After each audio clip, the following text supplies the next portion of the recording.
aura fallu une analyse approfondie du contenu de la mouture finale portant projet de la nouvelle constitution pour que Mike Joktan, président de la formation politique Gabon Nouveau, se prononce aux yeux du monde.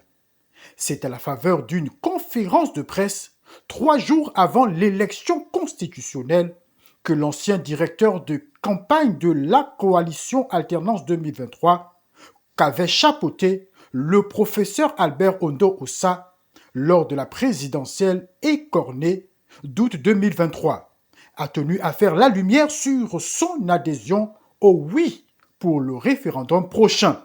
Ce référendum, je le répète, est un enjeu majeur pour notre nation car on nous propose une constitution qui, bien qu'imparfaite, représente un pas vers un avenir meilleur pour tous.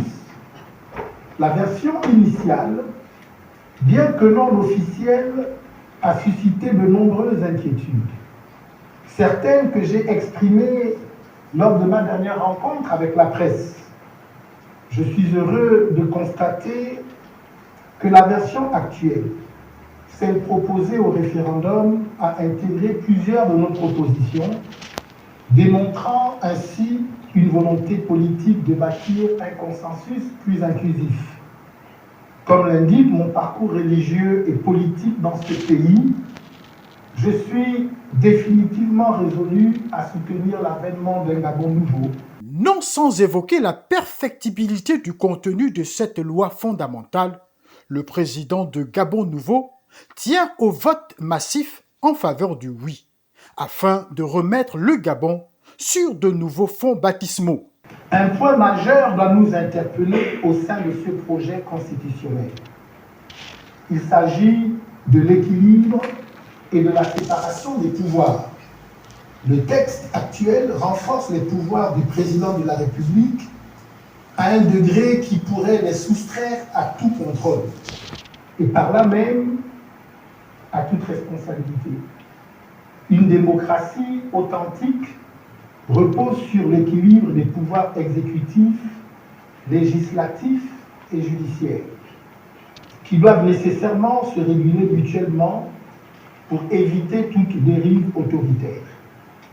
Le risque d'une concentration excessive du pouvoir entre les mains d'une seule personne, sans contrepoids adéquat, est une menace directe pour notre démocratie, malgré les défis persistants. Comme l'a dit Antoine de Saint-Exupéry, chaque petite avancée est une victoire. Si certaines dispositions de cette Constitution, notamment celles relatives au pouvoir du chef de l'État, suscitent des réserves, reconnaissons néanmoins qu'il y a des dispositions qui font progresser le Gabon. L'affirmation solennelle de notre attachement aux droits de l'homme et aux libertés fondamentales souligne à nouveau l'importance de la dignité humaine comme pilier de l'état de droit.